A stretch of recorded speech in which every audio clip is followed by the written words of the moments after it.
Hi, and welcome to the Work Hard, Play Hard, and Give Back, a real estate podcast. I'm Mike Litzner, broker owner, Coldwell banker, American Homes. I'm here at the studio at American Homes in Smithtown. Today's guest, we have Mike Aharoni, or Macaroni as we call him, right? Hell yeah. He's the office manager of the Coldwell banker, American Homes Farmingdale office. Yes. And lead instructor or certified instructor of the RESNYS Real Estate School. Yeah. I said that right, correct? Oh, 100%. You got it. Exactly. Right, I love how you pronounce my last name, too. It's perfect. There we go. The right inflection, right? Exactly. Perfect. Well, welcome to the show, Mac. Thank you. Appreciate it. Before we get started, I just want to remind our audience, please, if you like what you're seeing here today, like, subscribe. We'd love to have you here for future episodes. And remember to stay to the end for the Drop the Mic question. We always have a lot of fun with that. So, Mac, may I call you Mac? Please. Everyone does call me Mac. Do you want some cheese with that? That's it. Everyone calls me Mac. There we go. So, Mac, you've had a long, successful journey here in real estate. What originally drew you to the industry? I loved houses. I loved the aspect of real estate and being an owner of myself, being independent in a When you say sense. aspect of real estate, what aspect really caught your attention, you know?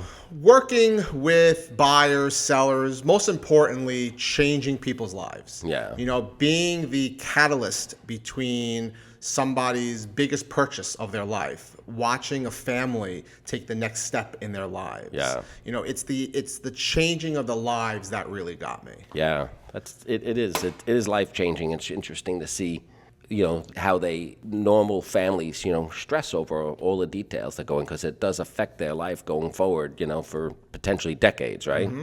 So it's very important. So you manage the Farmingdale office for Coldwell banker, American Homes. How would you describe your leadership style? I'm all about culture. And when I bring agents in and I build an office, I really emphasize on the fact that I want to build a different type of culture, right? And that's the leadership. It's more than just keeping people accountable. It's more than just watching over someone and training them. Right. It's the culture behind it. It's the family-oriented orientation that I want people to feel when they walk into an office. Yeah. So we design the office and have particular people in the office where when you walk in, you feel at home. Right. And I want that, right? And I've worked for other brokerages. And when I walk into an office, I feel like I'm in an office. Right. Right. I feel like, oh, well, everyone's like this and people are all on top of each other. It's the culture behind it, because you have to love what you do. And you have to love the people you work with as well. Yeah. So what unique challenges do you kind of run into as office manager? You know, for our audience that's maybe not in real estate, maybe describe the difference between the role an office manager takes in the real estate transaction as opposed to, say, the agent. Sure. You know, so the agent's all transactional, right? The agent is focused on the transactional side of the business, getting the business, going out there, showing the property. The client relationship. The client relationship, where we as managers oversee that. We are here to motivate our agents. We are here to be their psychiatrist, their psychologist, their admin, their mentor, their train, right? So we play a role in an agent's life more than just the manager. It's like their work family, right? 100%. You know, so and I want to be that person for that agent where I have an open door policy. Hey, come to me. If you just want to chat, come to me. It doesn't have to only just be real estate. Right. And that's the leadership role that I want to take. It's the mentorship, it's the friendship, it's the culture that I bring to the office that really is different. So you're in a unique situation, Mac, and so far for our audience, insofar is that you actually have to manage the top individual agent in the company, and yet you also have brand new agents who come into the business all the time. What unique challenges does that pose for a manager? Yeah. No, you hit it right. I manage, as you said, the number one agent, and then I also have the newbies. So there's such a difference of what do I do to, hey, leave me alone, I know what I'm doing. Right.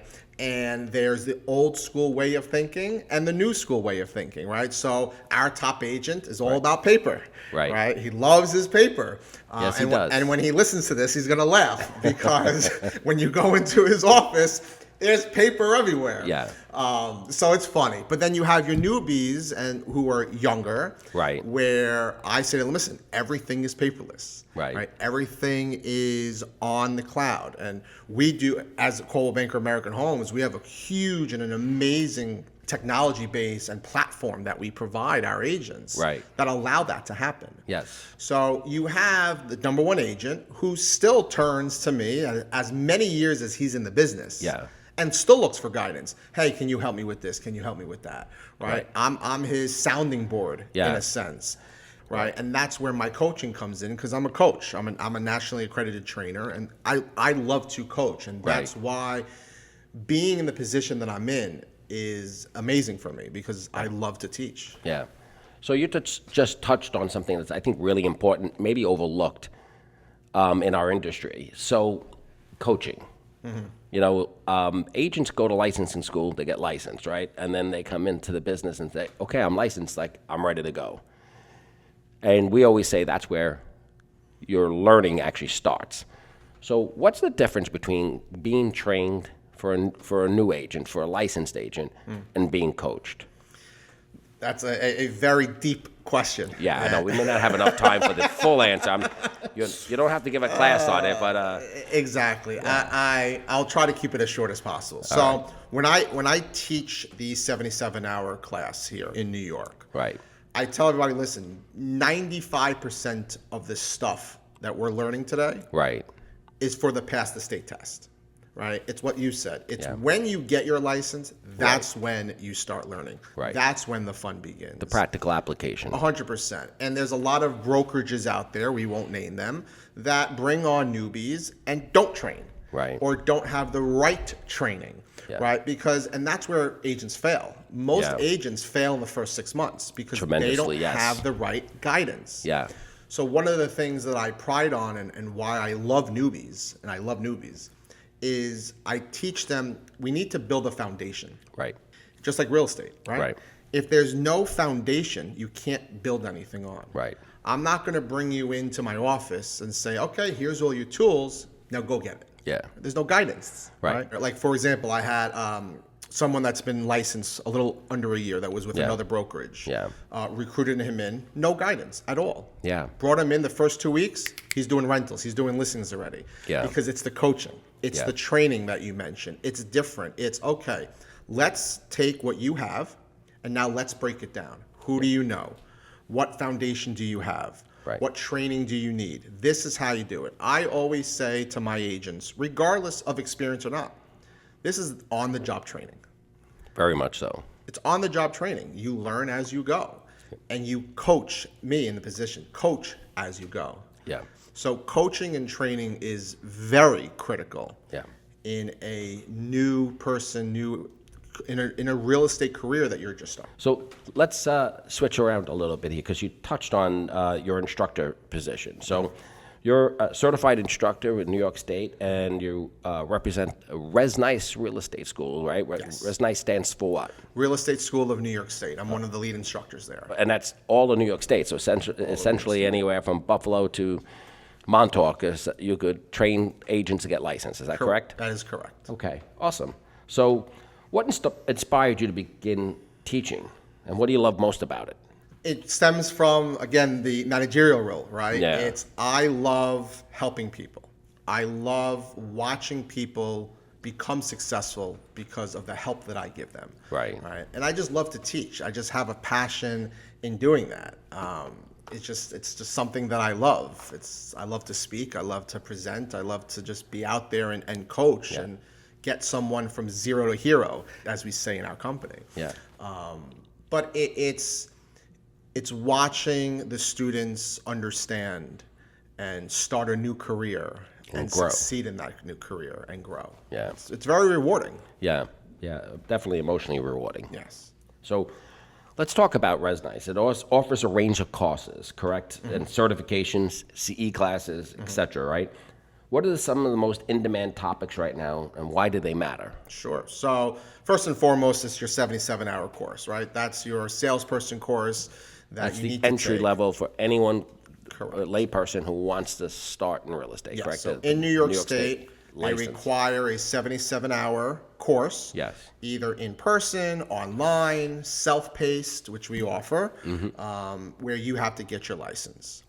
Other courses are your continuing education courses. So in New York State, they require you, once you do have your license, Right. every 2 years, you need to take 22 and a half hours of continuing education. Right. Part of those 22 and a half hours are your mandatory classes. So you have to take fair housing, Right. implicit bias, legal competency, ethics, just to name a few. Right. Those are, of course, always in high demand. Right. And then you have the remaining of your electives. Right. Now, I also teach for NAR, the National Association of Realtors. Right. So part of what RESNYS does is we offer NAR classes, designations, and certifications. Right. Those are also in demand. So think of like your masters and your PhDs. It's the letters after your name, right? Are there any NAR classes or designations that jump off the page that you say, this is more for an experienced agent, so not for someone brand new, I would say, but which, if there is, which one would you maybe, advocate for? So experienced agents, I think, should always get their GRI, the Graduate of Realtor Institute. Right. That's one of the few I don't have. I have many designations and certifications. If you see my signature, I have like 20 of them. But a GRI is like a PhD, right? Okay. Someone really experienced, that is something that they could do. But I think the number one course that any agent should take, and I think is definitely of utmost importance in today's real estate industry, is the ABR course, the Accredited Buyer Representative course. All right. Now, does that take higher priority now since the NAR changes were forced upon our industry back in August of 24? I definitely think so. Yeah. It's a 2-day course. Okay. I definitely think it's worth taking, and you really can understand how do I work with a buyer? How do I sign up a buyer? Yeah. What value do I bring to a buyer? I think some of the most important points, and tell me if I'm wrong, representation and fiduciary duty. 100%. It seems like it gets overlooked or misunderstood, but when agents, that clicks in their brain, when they fully understand that, they are so much more valuable to their clients. Agreed. I always say old car, right? Obedience, loyalty, disclosure, confidentiality, accountability, reasonable care, right? It's ingrained. All the teaching, right? That's your fiduciary duties. But there's so many different courses and classes that you can take through RESNYS, the Real Estate School of New York State, that are important. And then, of course, you have your coaching, right? We offer the coaching, we offer the training as well. So picking a school with the right instructor and the right classes is definitely key. Yeah, absolutely. If someone was an individual who was thinking about getting their real estate license, what advice would you give them? I'm going to try to phrase this in a nice way. Okay. Get your license for the right reason. Okay. Because I see that a lot of people, and I was one of them, right? Truthfully speaking, right out of college, I saw dollar signs and I said, let me go get my real estate license. Right. There's a lot of money to be made in real estate. I was one of them, right? So I understand that. And I went into real estate, and I was a naive 21-year-old kid thinking that it would all come to me and I would be making these dollars. I went into it for the wrong reasons, right? Okay. And I worked for the various companies, and I decided, listen, it's harder than I think. Yeah. And then I switched to insurance, and I did insurance for many, many years.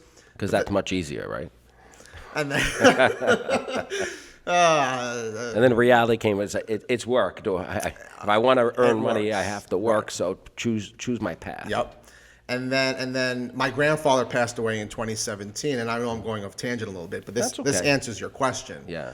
And he had a whole military funeral. Okay. And something just clicked.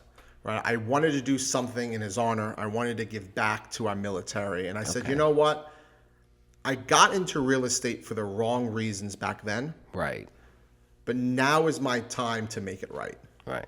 So if you're going to get your license, do it for the right reasons. Make sure that you have the time to commit to it. Make sure that this is, in fact, something that you want to do, because the industry is endless. You can do anything really with your real estate. Right. So I got back into real estate. I testified in front of Congress, passed a bill, became New York State's VA home loan counselor, became an instructor for RESNYS, teaching the classes, mentoring the students, became a manager. Yeah. There's endless opportunities in real estate if you get the license And for the right reasons. you're not even touching on the investment potential. Oh yeah, not even touching. Ownership, rental property / income properties. 100%. That's why you have to align yourself not only with a great school like RESNYS, but a great company like American Homes, because we have the training and support to provide that to the agent, so they're not scrambling, figuring out what's happening in this society, what's happening in this industry. We're already on top of that for them. 100%. 100%. So can you tell our audience who is thinking about getting a license what steps that we'd need to take? Sure. So call me. No. Okay. Easiest answer, right? Call me. So if you're thinking of getting a license, you got to find a school. Right? Of course, we're here for you, Real Estate School of New York State. You first need to figure out, how do I want to take the course? Okay. Am I someone that wants to take it in person? Am I someone that's okay online? Am I someone that is self-paced? You need to figure out what's your learning style. Okay. And there's different costs based on that learning style. But there is. Yeah. In person is, of course, a little more money than self-paced. Every school has a different cost. RESNYS is definitely within that field. We definitely have competitive pricing. Correct. And you have me. But yeah. So I just made myself laugh. Well, no one else is laughing. So. Ouch. Ouch. Okay. We got to leave the comedy for Gallagher. Okay. Yes. So you find yourself a school like RESNYS. You sign up for the course. You attend the course. You go through the 77 hours, however you're doing it. You take the school exam. Then you take the state exam. And then you find yourself a broker. One of the things that we pride on as an instructor with Real Estate School of New York State is we help the agent find that right broker. Because not every broker is right for that agent. Correct. Right? So you have to find your right space. But we do job placement as well. We make sure that we take the agent from, hey, I want to get my license, to, hey, now get me my first check. Yeah. No, that's awesome. I like that. You see a lot of people getting into real estate as a second career. What does the new agent or licensee look like? Where are they coming into it because they're looking for a career, or they're coming in with a second career? You know, one of the things I believe, and I forgot who said it in our leadership team, is some agents are not part-time. They're dual career. Yeah. And I like that, right? And that rang a bell. They're dual career. Yes. In my office, I know I can speak of my office, I would say 85%, 90% are dual career. Okay. Because it is hard to get into real estate, which is not a guaranteed income. And leave your job. Commission-based. It's commission-based. Yeah. So if you can't support yourself on commission right away, you need that second dual career. You need that second job. And a lot of agents come, and when they sit down and say, can I do this part-time? Right. And that's a tricky question, right? And we get that a lot. Can you do this part-time? And you can ask yourself and any other agent and every other manager. We all may have different opinions, right? I say it doesn't matter if you're doing this full-time or part-time. What matters is how much time you put into it. So you see a lot of new agents coming in, especially from licensing school. For our audience out there that maybe is working in another job or industry, are there certain industries that translate better into real estate sales than others? That's a great question. So people business, right? Okay. The business of people, the first responders, Okay. the individuals that are nurses and teachers and firefighters in the service business, Yeah. Hairstylists, nail salons, I've heard nail stylists, bartenders, right? Anybody that's in the service industry, in a sense, that works with people, right, are great for realtors. Yeah. I love hairstylists and bartenders and teachers because you are in front of so many people. Yeah, they have to communicate for a living. 100%. Already. Yeah. You got to communicate for a living. Yeah. It's the service business and the service industry that I think is, if you're already in there, you can easily, I shouldn't say easily, you can easily transition. More easily. More easily. Yeah. There we go. More easily transition into real estate because real estate is to a service industry. Yeah. Yeah. You said a very key word, and I tell people this is not a sales position. Right. You're not selling anything. Right. Right. Again, this may be an opinion, but houses sell themselves. Yes. Right. It's what you bring to the table, your value. Right. Is what's going to change it. Yeah. You're not selling anything. You're bringing a service. You're bringing a value. Yes. Why are you going to choose me over somebody else? Why are you going to use a realtor to begin with? Right. Right. It's the service and the value you bring. This is not a sales industry. Right. This is a service industry. This is and I go back to, which I trademarked my saying, is it's changing lives. Yeah. Right. It's the business of changing lives. If you wrap your mind around that and understand that concept that you're not selling, you're servicing. Yeah. That would make a whole difference. I always look at it as that we don't get paid to sell, we get paid a lot of money to help people. It's so it's that service. You help them through the process of either buying or selling the property. And it's way more complicated than people think on the outside. They don't know what they don't know. They don't realize if the deal went through smoothly, a realtor did a great job. It's that simple. It's like, wow, that looked easy. And my answer is, you're welcome. Yeah. So yeah. So having been around this business a long time, you realize how valuable and how much work and effort goes into making it look easy. Agreed. So real estate can be 24/7, Mac, right? How do you unwind when you're not wearing manager or instructor hat? If you ask my wife this question, and she's going to be watching this, and I know she's going to want me to say this, I don't unwind. No, I am always on 24/7, and that's one of the faults or good things, however you look at it. Right. I'm a workaholic. I am. My agents can reach out to me literally 24/7 unless I'm on vacation or sleeping. Yes. But I have a very hard time putting it down. Because it's a passion. Yeah. But when I'm able to, right, my family is everything. Yeah. I love my family, my wife, my kids. Yeah, you have 2 kids, right? I do. I have 2 kids, my son and my daughter. Yeah. And we just love to be out. We love to do things, right? We're an active family, so it may be going to the beach during the summer or Adventureland. Right. They should sponsor this now that I'm talking about it. I'm thinking the realtors in there. I want to go to the beach because I like waterfront property. Yeah. Anything that is active that we can do together as a family, bike ride, whatever the case may be, is unwinding. Or as simple as just sitting on the couch and watching TV. Yeah. It's the simple things in life that I like to do as long as I'm surrounded by the people that I care about. Yeah, that's a beautiful thing. It's a beautiful thing. Yeah.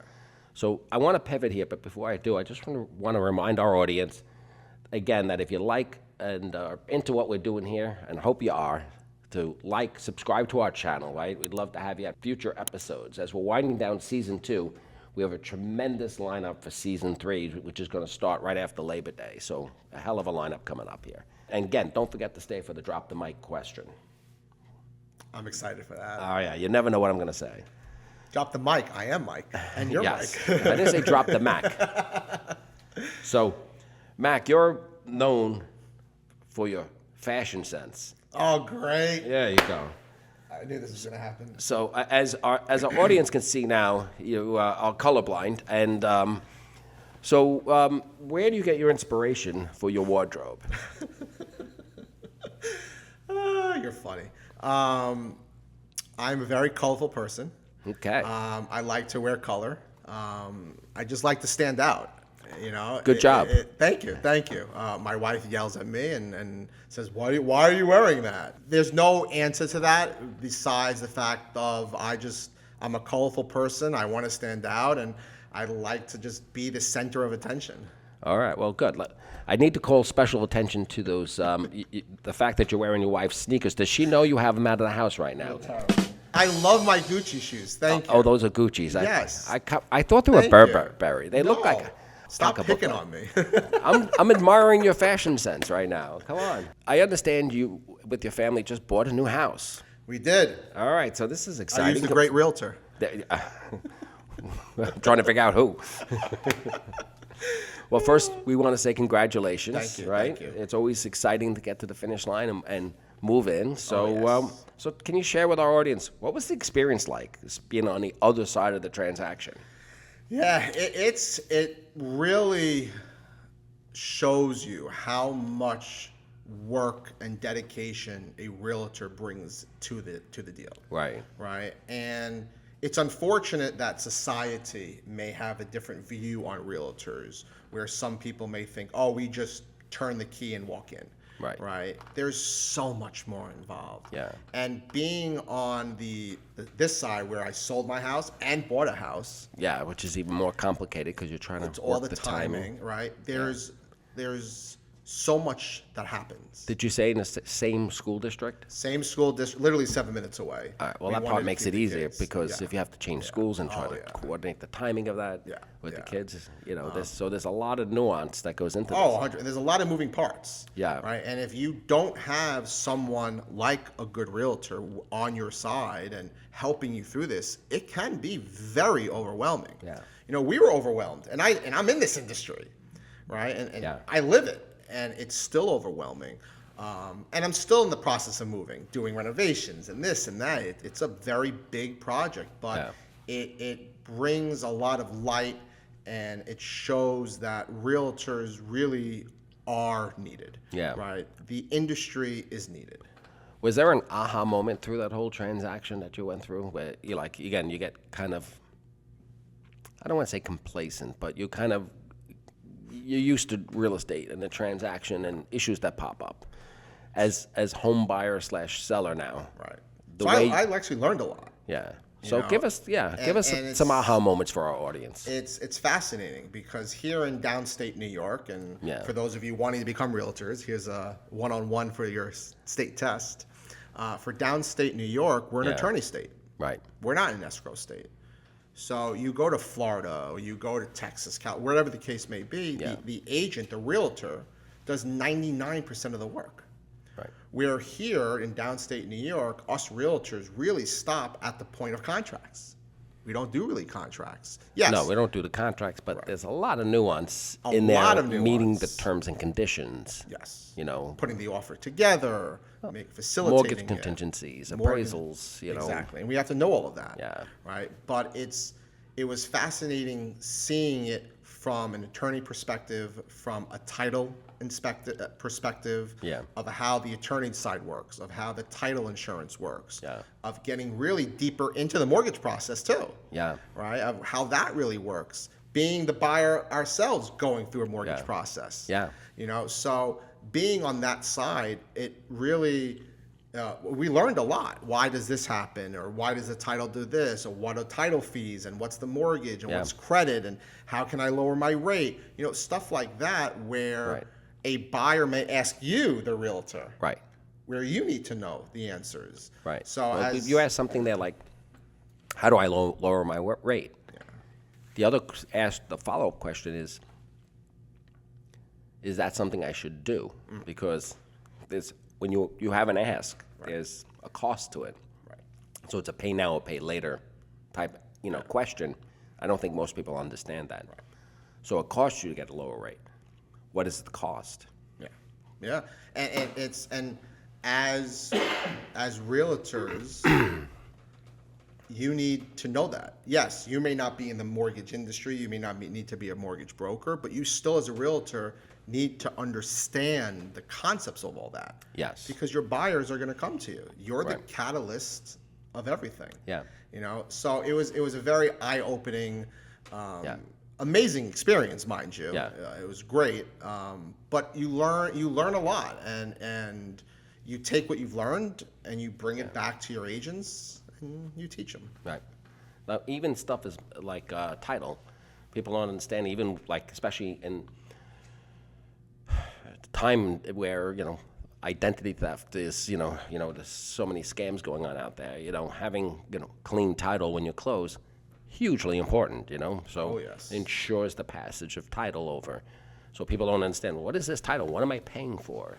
So you run into the ones I love is the, I always call them the rut row moments, where it's like, oh, we have an out of possession. All of a sudden, what affects title? Sometimes it could be fence lines or... I had the same issue. My house, There you out go. of possession. Shocking. It's Right? amazing how much that comes up. It's crazy, but you have an issue. It's we know it, right? Yeah. It's there. So we as realtors need to really understand it's more than just, hey, look at this house. Writing It's an pretty. offer, Yeah. right? There's a lot more that goes into it. Yeah. So, all right, if you had a full day off with no emails, no calls, let's even say no kids. Nice. All right, well, what does Mac do? Be outside. I love the outside. Maybe go ride a bike, go to the beach. If I had more than one day, I go to Florida. We love Atlantis. I know you said no kids and family, but Yeah. I like to be outside. Yeah. I like to just enjoy nature, maybe go for a walk, just to ease the mind and get away from society for a little bit, But that's what I would do. Yeah. Just Well, it's important to have that work-life balance, and It is. and it is, a challenge in real estate when very. you're not punching the proverbial time clock. That it doesn't matter if it's Sunday morning, Sunday afternoon, or a weekday. No, it's definitely a big challenge, especially when you're in the managerial road and you have agents wanting you on the weekends. Hey, I need this, I need this, I need that. Yeah. So I try to find that work-life balance, and it is definitely hard. It is. Yeah. But it's as long as you find the time to be with your family, to enjoy yourself and take care of yourself. Right. Right. You need to come first. Yes. Right. And whatever that entails, you need to make sure that you are on top of your game. So when you switch that work mode on, Right. you're giving your full attention to it. No, I appreciate that.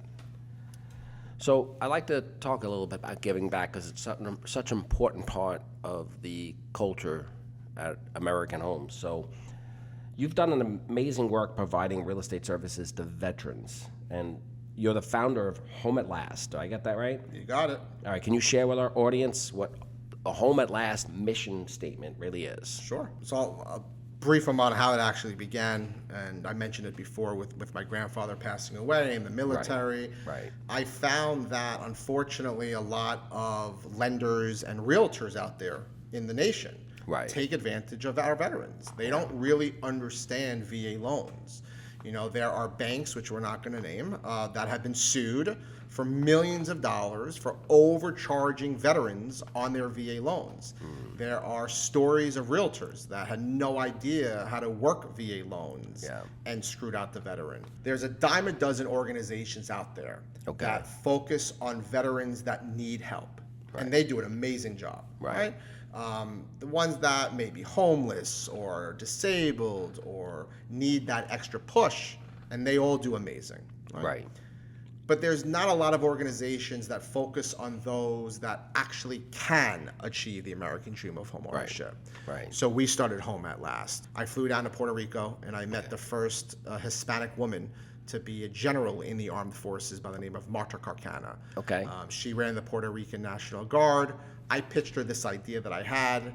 She became my partner. Fast forward, Home at Last is the largest military real estate organization in the nation, where we provide counseling to veterans. Right. Where if they are looking to achieve the American dream of homeownership, we are there guiding them on how to work the process. Right.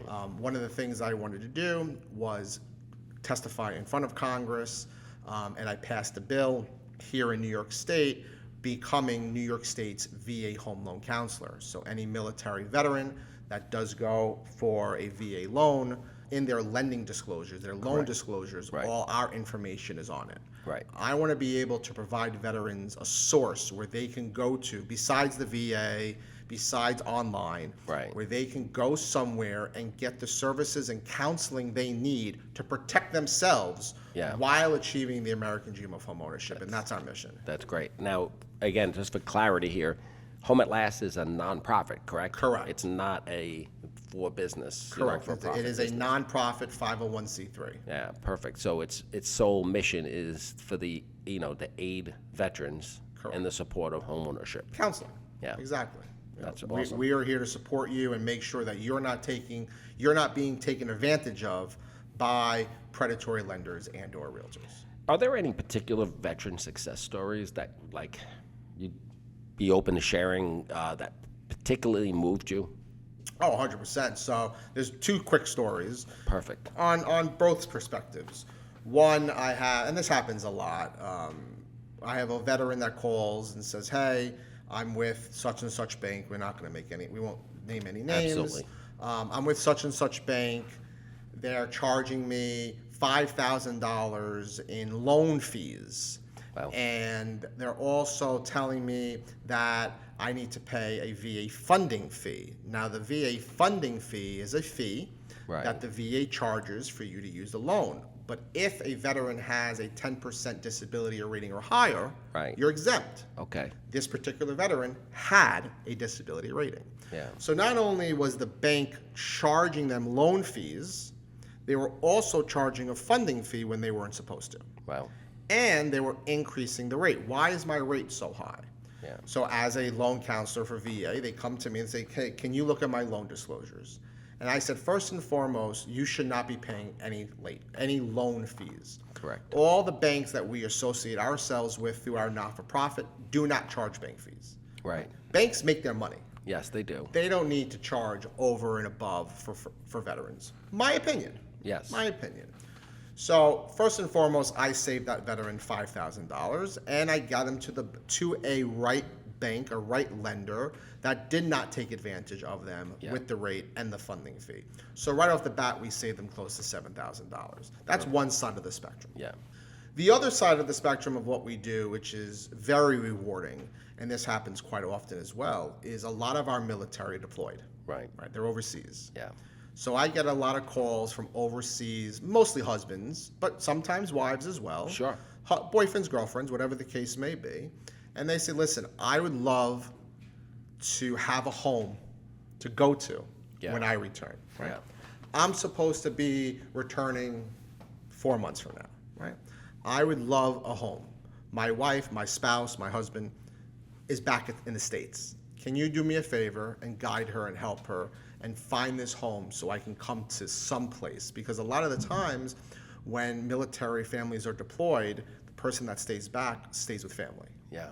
Okay. So it is very rewarding when you take a spouse, you bring them, you protect them, you educate them, you find them that house through our vendors that we have. Correct. And you can tell our military veteran overseas, hey, we found yourself a house. Yeah. And not only did we find yourself a home, we've also saved you in the bank fees. We've got a great rate for you. We've helped you and helped your spouse here, right? Where you can focus on protecting yourself and protecting us overseas. Yeah. We're going to focus on protecting your spouse here. Yeah. And it's very rewarding seeing that military veteran come home. Yeah. And now they have that house because of all the work that we've done. Yeah. And that's the other side of what we do as well. Very rewarding. Don't you think it's one of those things where the people that put the most on the line for our country's, independence, our freedoms, right, should enjoy one of its core principal values, which is home ownership? I think every veteran should achieve the American dream of home ownership, and it's very unfortunate that a lot of sellers and realtors out there don't really understand the VA loan. Yeah. And I think there needs to be more education surrounding that so we are able to allow our veterans who fight for us achieve the American dream of home ownership. Absolutely. Now, if there's a veteran out there that, wants to find out how to take advantage of the services of Home at Last, right? It's a free service, correct? Correct. How do they find Home at Last? Yeah, so there's 3 ways, well, multiple ways, but there's 3 main ways that you can do so. First, if you're already in the loan process, all of our contact information is in your loan disclosures. Okay. So you'll be able to see it. It's a counseling page. Right. The second way to do it is through our website, homeatlast.us, all written out, HOMEATLAST.us. So homeatlast.us. Great. And third, if you do call New York State Department of Veteran Services, or you do call your local vet centers, or you do call the VA, they have you come to us anyway because we're VA counselors. All right. As an instructor, you're shaping the next generation of agents. What role do you think education plays in creating a culture of service in real estate? I love education. And that's why I went back to school and I got all my licenses, all my certifications, all my designations. I have a slew of it. Right. And I think I want to bring it towards the service side of it. So how do you create a culture of service?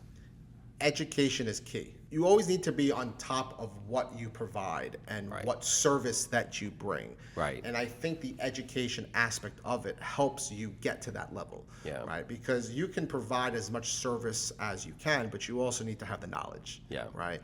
And I think education can be 2 sides.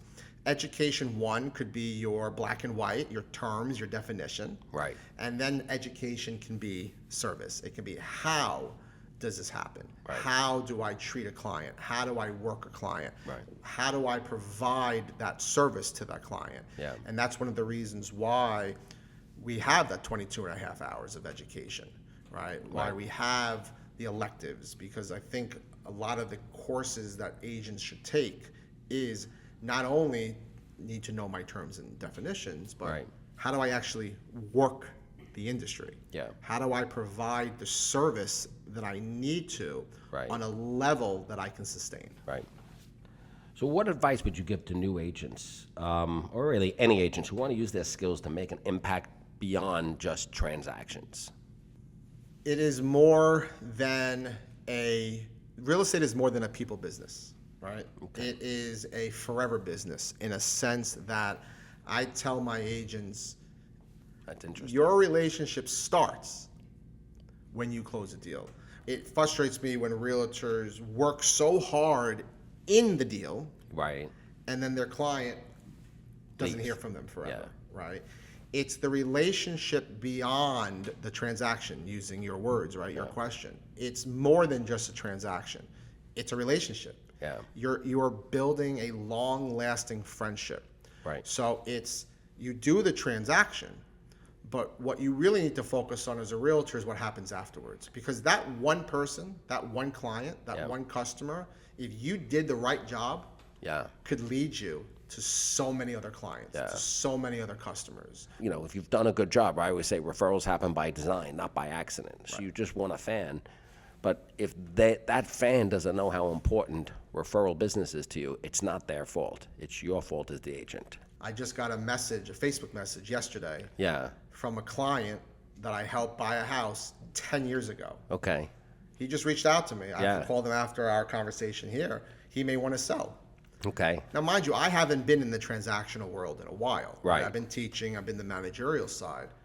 But 10 years ago, I did something right. Yeah. Right. If you remember me from 10 years ago and you're reaching out to me, you have so many other options. Yeah. Right? Yeah. So it's the advice that I would give an agent, which I've said and I reiterate, is your relationship starts at the closing table. Yeah. Absolutely. So, Mac, it's time for us to pivot to the Drop the mic question. But before we do, I just want to remind our audience if you like what we're doing here, please like and subscribe to our channel. So, Mac. Uh-oh. What? I've seen your episodes. All right, come on. It's not too bad. So, What's one of the most unexpected questions or left field questions a student has ever asked you during a RESNYS class? One of the weirdest questions, not the Yes. number one. One of the, I'm thinking. Why did you wear that shirt? Thanks. I'm thinking. There's so many. I'm thinking of how to answer this question. This is a powerful question. Yeah. 2 questions. Okay. That have me shake my head. Yeah. The first question is, how fast can I make money in this industry? Yeah. That is probably the most common question. Yeah. And the question that makes me shake my head a lot. Yeah. And the other question is people asking, well, what do I do with my license? What do you mean, what do you do with your license? Right. Like, how do you want me to answer that question? Yeah. And this is, mind you, this is after the 77 hours. Okay. Right? This is Yeah. after the 77 hours. They go, okay, now what? Do they not? I don't know, go on a boat, go Right. on a vacation. What do you mean now Do they what? know they're supposed to speak to a broker and affiliate? Now what? Yeah. Right? Now what do I do? Now I took my 77 hours. Okay. Okay, well, don't you want to get into real estate? Yeah. Find yourself a broker. Start promoting Right. yourself. Start marketing yourself. Like, Yeah. we've been through 77 hours of this. Yeah. And it's, okay, now what? Well, you should already know the now what. All right. Well, had a lot of fun here today, Mac. Same I'm here. glad you joined us. Thank If you. anyone in the out there in our audience wants to meet or reach out to Mac Aharoni, whether it's for real estate, so Coldwell Bank American Homes Farmingdale, and or RESNYS Real Estate School. So how do they reach out to you? So I'll keep it simple. You can reach me on my cell phone, 631-612-8556, or you can send an email. I'll give the school email since that's the easiest. It's info@resnys.com.